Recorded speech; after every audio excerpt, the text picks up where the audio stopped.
Chapitre 1. Vision démoniaque. Dom. Plus qu'une heure à tenir, plus qu'une heure à tenir.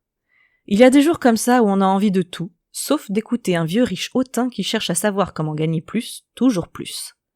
Être voyante à notre époque n'a rien de passionnant. En tout cas, pas quand il s'agit de s'occuper de cas classiques comme celui-ci. Une chance que ça m'arrive peu. En tant que sorcière, je suis plutôt amenée à sauver le monde. Beaucoup trop de fois à mon goût. Ou orienter ceux qui vont le faire à ma place. C'est bien plus palpitant comme activité. Sauf qu'en ce moment, mes talents ne sont pas requis. Non pas que la Terre soit sereine, ça craint, au contraire, mais à mon niveau, c'est assez calme. Pas de vision impromptue à transmettre à l'autre bout de la planète, pas de départ précipité pour éviter une catastrophe, même cette foutue porte des enfers que je garde avec mon compagnon ne frémit plus depuis des années. Bref, l'ennui total. Au lieu d'une vie trépidante, j'écoute donc les inquiétudes ridicules des humains qui font appel à mes services. Une occupation dont je me passerais bien, toutefois ça paye, et ça me permet de surveiller certaines personnes. Comme ce politicien véreux sans doute accompagné par un démon de l'avarice en temps normal. Ses doigts à la manucure parfaite tapotent ma table ronde, marquant son impatience. La nappe bleue nuit ornée d'étoiles tremble à son contact, ce qui ne facilite pas ma concentration. J'aimerais lui dire de s'immobiliser, à l'image des statues qui meublent la pièce dans laquelle je travaille. La représentation d'un ange, d'un démon, d'une chouette. Autant de symboles pour mettre en confiance mes clients. À défaut de pouvoir lui crier dessus, je me focalise sur ma respiration pour que mon don ne s'éparpille pas dans tous les sens. Tandis que je le rassure sur ses prochaines actions boursières, je le sonde en profondeur afin de m'assurer que ses perversions n'atteignent pas le monde magique. Officiellement, mon rôle s'arrête à ça.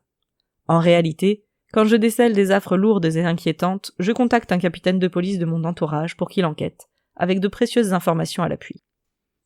Tolérer ses profits, d'accord. En revanche, hors de question qu'il s'en tire en cas d'horreur proférée sur ses pairs ou tout être vivant. Ce qui arrive trop souvent. « Vous êtes sûr ?» s'enquiert-il pour la 3e fois. « Je peux briguer un meilleur mandat !»« Si vous venez me consulter, c'est parce que vous connaissez ma réputation, non ? Cessez donc de remettre ma parole en doute !» le rabrouai-je sans ménagement. Ses yeux s'illuminent de haine, ses lèvres se pincent et ses poings se serrent. Il rêverait de m'en coller une pour avoir osé m'adresser à lui avec si peu de respect. Qu'il essaie pour voir. Je le fixe, pas le moins du monde inquiète, ce qui alimente sa rage. Alexios déteste quand je fais ça. Il dit qu'un jour, il m'arrivera un sale truc à force de provoquer des gens puissants. Comme s'il était bien placé pour parler. Mon compagnon est le roi pour énerver les autres. J'en sais quelque chose.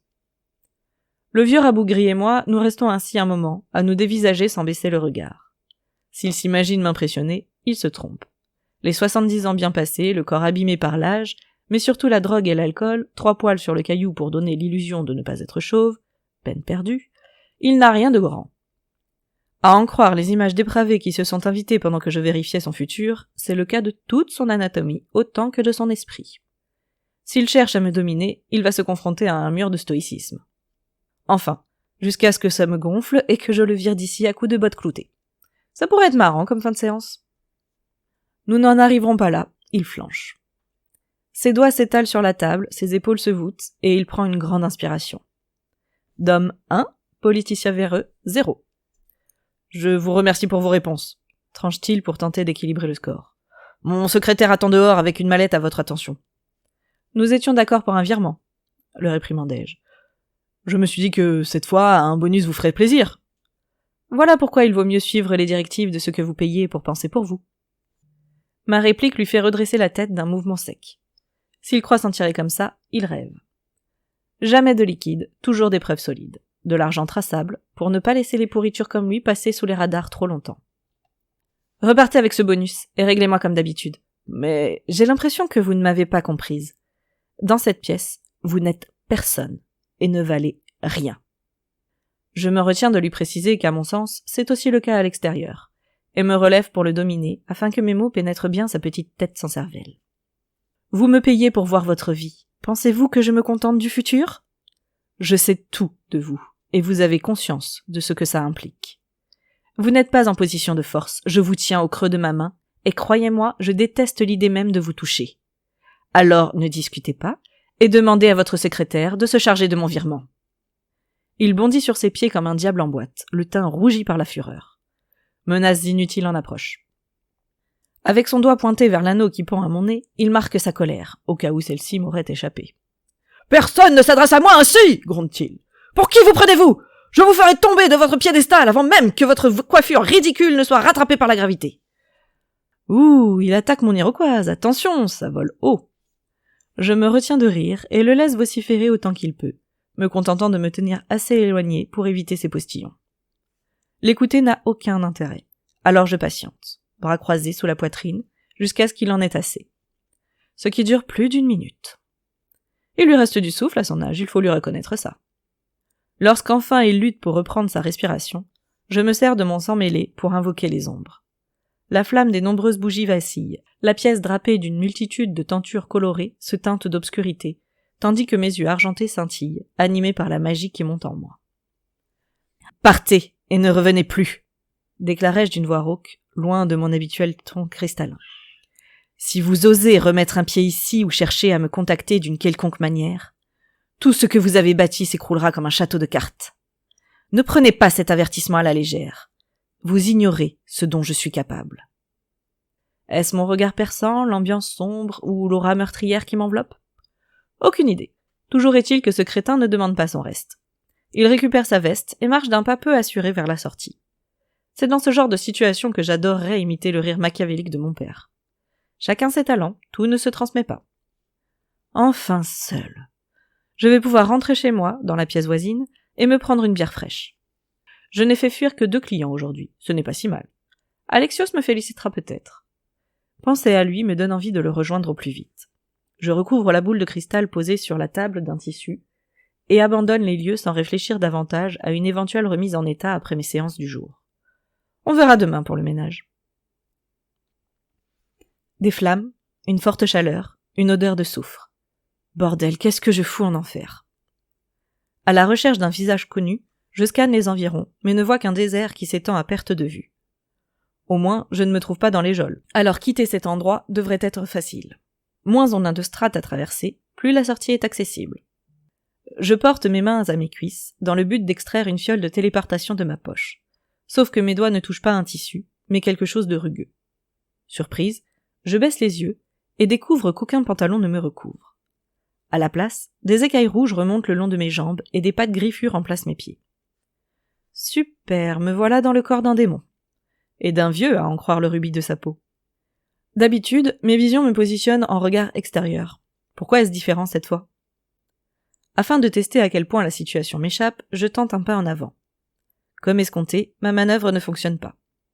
Toucher mon hôte, d'accord. Me déplacer, non. Quitter cet endroit s'avère plus compliqué que prévu. D'un autre côté, puisqu'il s'agit d'une activation de mon pouvoir, je n'ai qu'à rester spectatrice jusqu'à ce que je me fasse éjecter de la scène. Portée par ma curiosité autant que par mon sang-froid habituel, je décide de faire contre mauvaise fortune bon cœur et patiente. Si je suis ici, il va se passer quelque chose. Je ne vais pas juste attendre, là, à contempler les environs. Cesse de me convoquer de la sorte, ou je t'envoie mes démons en cohorte, clame une voix que je reconnaîtrais entre mille.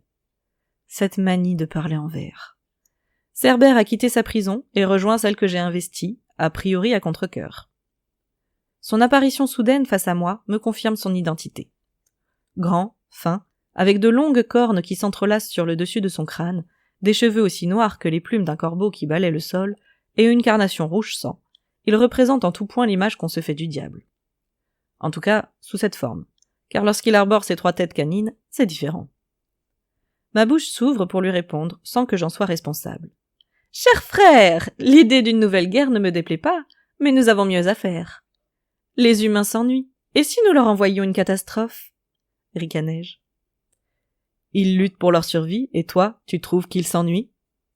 Avoir faim ou froid n'a rien d'inhabituel pour eux, ils s'en sortent très bien. Ajoutons une malédiction, ce sera amusant. Toujours aussi folle, ma sœur. Tu te débrouilleras seule, j'en ai peur. Sur ces mots, le gardien des geôles disparaît. Un comportement qui agace celle dont j'emprunte le corps à en croire le coup de poing qu'elle porte au sol. Un nouveau cratère se forme dans ce désert de désolation. Au loin, des cris s'élèvent, sans doute en provenance de créatures dérangées par le vacarme que nous venons de produire. Ça ne semble pas perturber mon hôte. Elle se relève après avoir pris une grande inspiration, secoue la tête avec dépit, puis hausse les épaules. Tant pis, puisqu'il ne veut pas jouer avec moi, je peux dicter mes propres règles.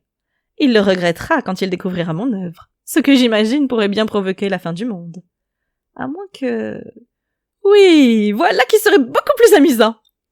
Lorsqu'elle se met à rire de façon machiavélique, je suis éjecté de son corps. Ma projection astrale s'élève, ce qui me permet d'observer la démone un court instant. Des yeux et une chevelure flamboyante, des courbes arrondies, et de grandes cornes qui partent de ses tempes et s'étendent sur le côté.